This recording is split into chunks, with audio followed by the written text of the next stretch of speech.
What's up, everybody? Welcome back to another episode of Road Trip. It's been, like half a year since we last did. Probably longer. Since we last did one of these. But we figured we'd do another one today just for fun. And so that I'd have something to upload on Tuesday, today, when you guys are watching this. We're just going to talk about cars because that's what we do on this here podcast. I guess is what it's called, even though it's not really a podcast format. But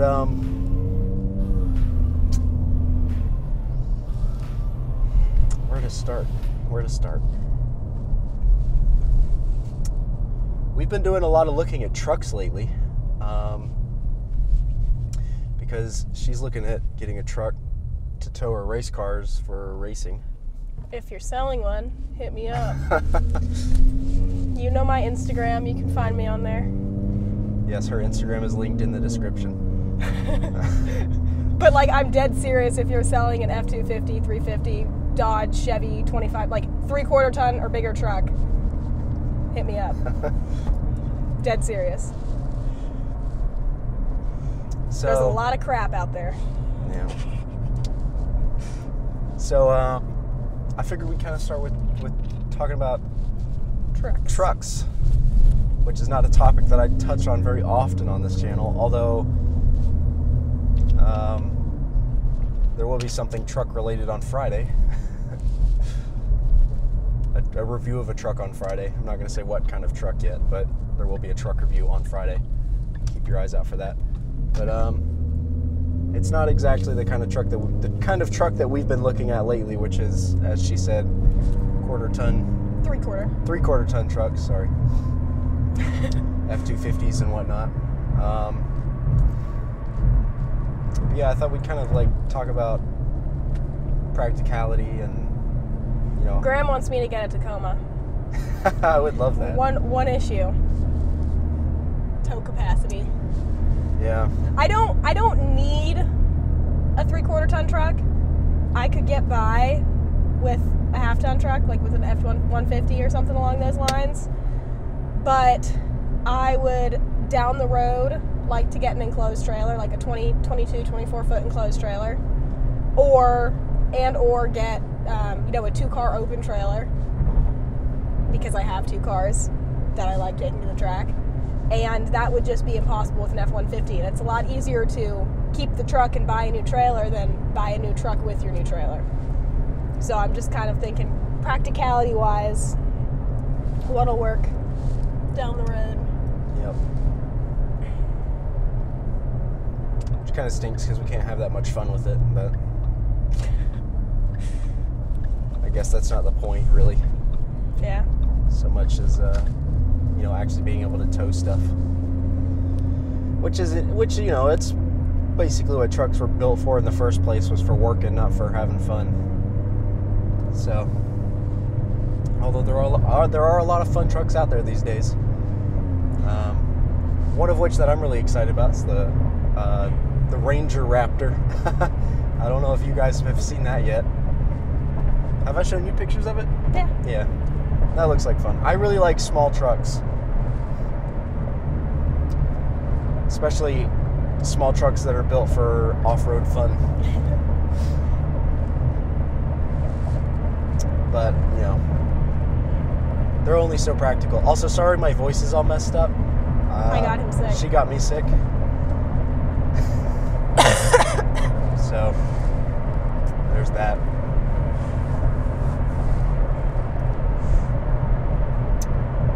Yeah. So we've looked at all sorts of different stuff, but I think you and I both are kind of biased towards Ford. It seems to be kind of where we land. But I don't care, but I haven't found anything by another company that I like. As far as I found a lot of Fords I don't like, but I've also found a couple that I did. I found the 2 that I did like. But like, as far as Chevys go, the only Chevy we saw was that 1999 350 that had, like, almost 200,000 miles, which, although I know, or 3,500, excuse me. Although I know diesels last for eternity, I still didn't want something with that high miles. And Yeah. Dodges seem to be expensive. And I don't have a huge budget. Yeah. Because I'm a recent college graduate trying to race. Yep. So, before I get into that story, because y'all don't know what I do with my life, I just graduated from UGA on December 15th, so like 2 months ago, 3 months ago, and I'm gonna go to med school, but I'm doing a gap year first, and during this gap year, I'm just working at a restaurant because I can get days off, and I make pretty decent money for working at a restaurant, honestly. I work at a good restaurant. I think everybody that's watching this is going to be like, yeah, you must make decent money being able to do what you do. Well, I'm cheap. In every other aspect of my life, I'm absurdly cheap. Yeah. And you know that. True. You do save. But anyway, so most of your employees. day after so we had gone last week to look at trucks, and we went on Tuesday and found a lot of crap. Found like one that we didn't have a chance to test drive because we had to take the cats to the vet. That was like, no. Yes, you can have some. That was like halfway decent, but you know, I just wasn't I wasn't feeling confident. I went home, went back to looking online, and I found this F-250 at Aikens Ford that like was perfect. And Aikens Ford's like this huge Ford dealership, so I'd feel completely comfortable buying from them. And I went, test drove it. It looked and drove like it had just come off the lot, had hardly over 100,000 miles. And even though it was a 6.0, because it was from Aikens Ford and because it was in such good condition, I wasn't too worried about it. I figured the head studs would last long enough for me to save up enough money to fix them when they did break, because that's going to happen. But anyway, so I left and I was like, you know what, I want this car, but I'm going to do it right. I'm going to play a hard bargain. I'm going to go back in 2 days and look at it again and see if I can like get them to make me an offer. Went back 2 days later. Yeah, it sold. The day after we'd been there. So I was feeling super discouraged, went into work the next night and was complaining to a couple guys that are like semi-regulars there. And one of them goes, you can have my 2016. So basically, he told me I can use his 2016 F-250 whenever I need, which is really, really, really generous. Very kind of him. I'm very thankful. And now I just need to find a trailer to borrow. But I have friends. Yep. I have lots of racer friends who hopefully will have one for me to borrow. Yep. Even if not, a trailer is less expensive than a truck, so I can go buy an open trailer. Indeed. Yeah. Yeah. So I have something to tie me over until I find the right one. Yeah, and you know, It's best to not be rushed. Yeah. Obviously. I did like that F-350, but 6.0s scare me. Yeah. I liked that F-250 that we saw at Aikens Ford. That was a nice. Well, no, I liked that one, but I'm saying the black F-350, truck. the last one that we looked at. Yeah. I liked it. And the price was nice too. Yeah. It's It was just kind of. cheap, I feel like it's but better just to wait until you scares know for me. sure. Yeah. Especially since we can now. Like yeah, it's, plus like we really don't have to rush. yeah. I can find something that's not a 6.0. Yeah.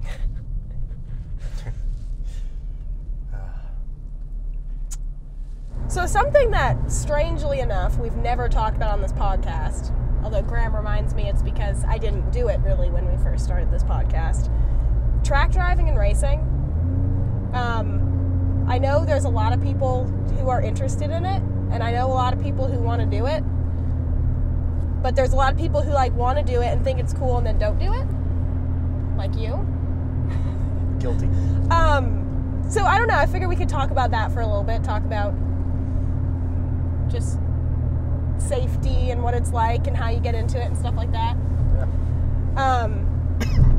Excuse me. So first, how do you start? You go to a track day. So a lot of people don't know that there are open track days, and it just requires a car and a little bit of money and a helmet, and you can go and drive on whatever track you want. Yeah, you don't have to have harnesses. You don't have to have any of that. You just have to have a There are a few rules. Your car has to be mechanically sound. You do have to have your car teched at shop of your choice before you go to make sure that your wheel's not going to fall off, that your tires have tread, that your steering column's going to stay attached. Yeah, funny story about that. My Miata mechanic was telling me he does a lot of track days with Just Track It, who I've done track days before, and they have a guy who has an old stock car, an M&M stock car, who drives with them. And I guess he bought this car, and instead of taking it to a shop, doing the work, and then taking it on the track, he decided he was going to fix things when they break. So my mechanic's friend was this guy's instructor, and they're going down the back straight at Road Atlanta, and all of a sudden the guy starts going like this. And the instructor's like, "What are you doing?" And the guy's like, "My car won't turn. It's not steering." Everything in his steering, like in his all of his steering components were loose, all of them, and they limped it off the track and got off in the pits. But yeah, don't do that. But no, you need a car that's mechanically sound, that's not leaking. You need a helmet that's SA 2010 or newer. If you don't know what that means, it's the safety rating on them. And if you just go online and start looking at helmets, you can see in the description it'll say SA 2010, SA 2015.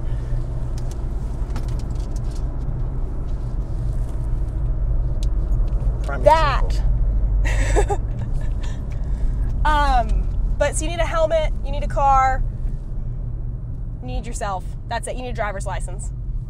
But there's Just Track It. There's Chin Motorsports. There's tons. J-Zilla Track Days. I mean, these are just by us.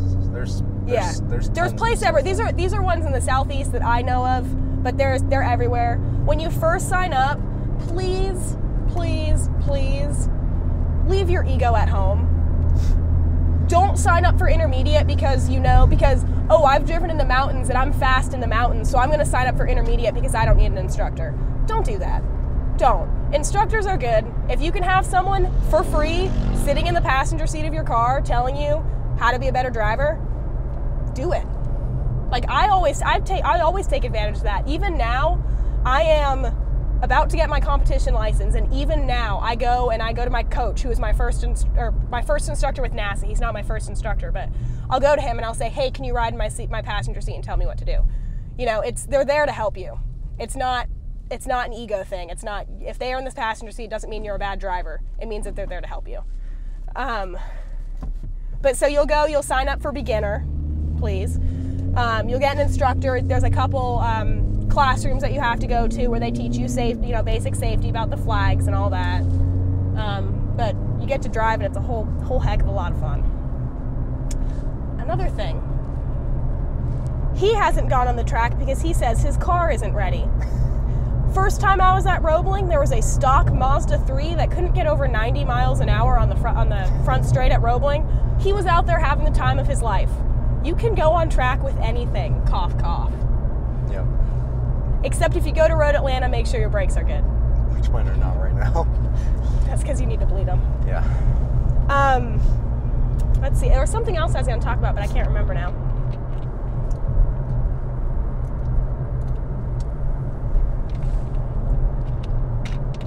You working for that Dr. Pepper sponsorship? No. Oh, you gotta drink it like this. Yeah. Do that. What else can we talk about as far as track days go?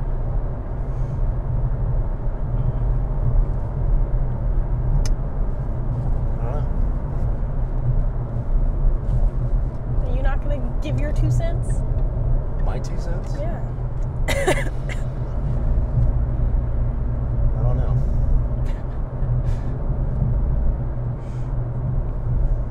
I think the biggest thing when it comes to track days, and one of the reasons, so I drive with NASA Southeast, and I've driven with NASA Southeast for a year now. I went from doing like track days to driving with NASA, and I want to race. NASA is geared towards people who want to do something with their driving, not just people who are there to have fun.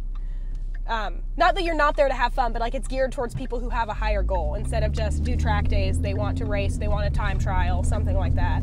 Yeah. So it's a lot more of it's a much more educational environment. There's a lot more classroom sessions, and the classroom sessions are a lot more helpful. Like instead of just saying, this is what a yellow flag means, this is what a red flag means, hey, turn in apex track out, they actually like talk to you a little bit about techniques and stuff like that. And the higher the level you get, the more they talk to you about it.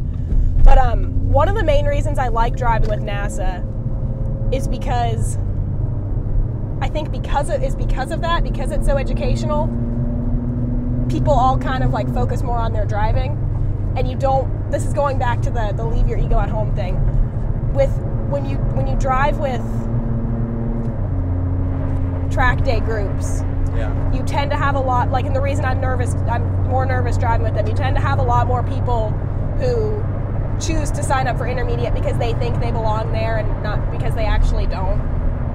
And that's like my biggest pet peeve when it comes to track driving. Like, you could be the best racer out there and you're not going to judge someone who's in beginner. Everyone has to start somewhere. Yeah.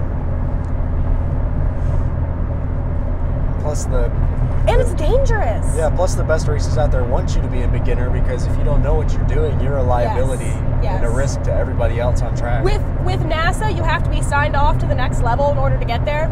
And my coach says he won't sign you off unless he feels like he would want to race with you. Because like at the level I'm at now, even though I don't have my competition license, when I'm out there, when my run group's out there, his run group's out there too. We have open passing, no point by. We go out there and we play. And so basically, you know, he wants to make sure that if he's going to sign me off to that group, he knows I'm going to be out there with him, and he wants to know I'm going to be a safe driver.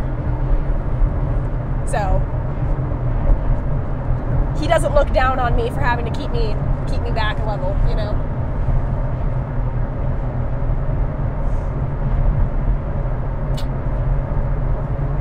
It's dangerous. You got to remember that. Yeah. Because, I mean, even though there's a lot of rules, like, you know, you have to point people by for them to pass you and stuff, like, you're still going 100 miles an hour around a racetrack with other cars. You're driving your car at its limit. Yeah. And so is everybody else. And mistakes can happen. Yep. You need to be ready for them and, you know, you need to try to prevent them, but, you know, you need to also be aware and be ready for them if they happen. It's not a game, and some people treat it like it is. Yes, that's a good way to put it. Especially at events like Grid Life and stuff, where you get all the racer boys out there that don't actually know how to drive on a track, but have signed up to. Yeah, I was considering doing time trials, and then I decided no, because of that. Yeah. There's people out there who do know what they're doing, but there's people out there who don't, and that scares me. Yeah. I'm probably just going to sign up for advanced. That's wise. Yeah. But anyway, so what events are we going to be at this year? Like all of them? Yeah, I guess so. For sure. Everything on the NASA calendar, pretty much, for the Southeast. No, not true, actually. Road Atlanta, March 10th and 11th. Roebling Road Raceway. Hold on, I'm going to That's this weekend, everybody, by the way. Next weekend. Oh, this is going up on Tuesday. Oh, yeah. You're right, it's going up on Tuesday. This weekend.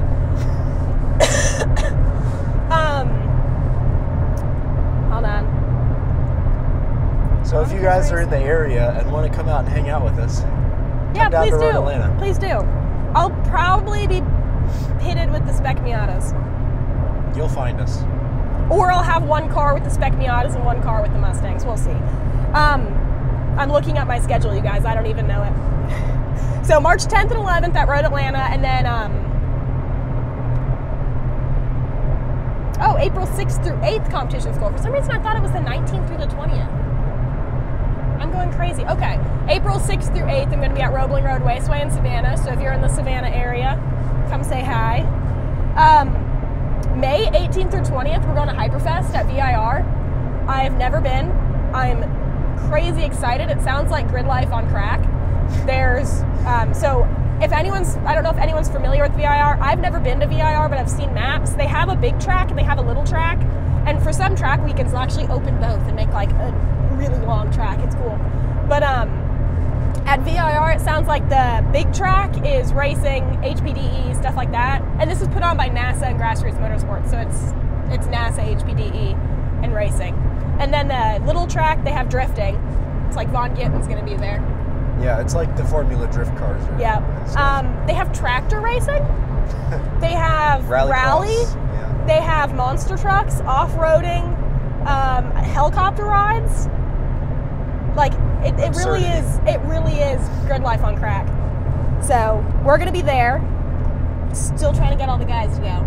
Yep. Have you said anything else to them? You need to say stuff to them. June 10th and 11th, tentatively Barber Motorsport Park with Just Track It, because I'm trying to coach with them. I'm trying to become an instructor with them. So get to go to some of their events. Definitely the 16th and the 17th at Road Atlanta with NASA. Tentatively the 21st and the 22nd at Road Atlanta. I forget if that's with Chin or Just Track It, but it's with one of those groups that I'm trying to instruct with. And then I have Barber on July 28th and 29th, because the last time I was at Barber it was wet and I want to go back there. Because that's an awesome with Just track. Track It. Also, that's another it's another track day group. Grid Life in August, Grid Life South. Roebling again in September 21st through 23rd. I want to go to the National Corvette Museum track, and there's NASA, is it Mid-Atlantic, is doing an event there in November, and I just want to go because it looks cool. So we're gonna go. Carolina Motorsport Park in November, Road Atlanta in December, and then I want to do the Santa Run with iTrack again, but the date on that is still TBD. Yep. But yeah. But that's what's coming up. So y'all keep your eyes out for it, because it'll all be on video. As always. I guess we'll wrap it up there, though. I know we didn't really Was there other stuff to talk about?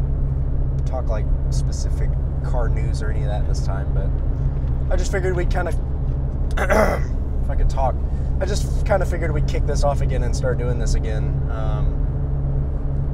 I don't think we're going to do it every week like we were trying to do last time, because that was just too much to try to keep up with and didn't give us enough to like talk about each time. So I think we're going to hold off and kind of do it like once a month right now. We'll aim for that. I'll get a tentative schedule the next time we do this. Like, this is when it'll come out each month. But yeah, thanks guys for watching, and I guess we'll catch you all next time. And leave some topics in the comments below, and we'll touch on that stuff the next time. Just would like to hear what you guys would like to hear about. But yeah, I guess we'll see you all later. As always, take it easy.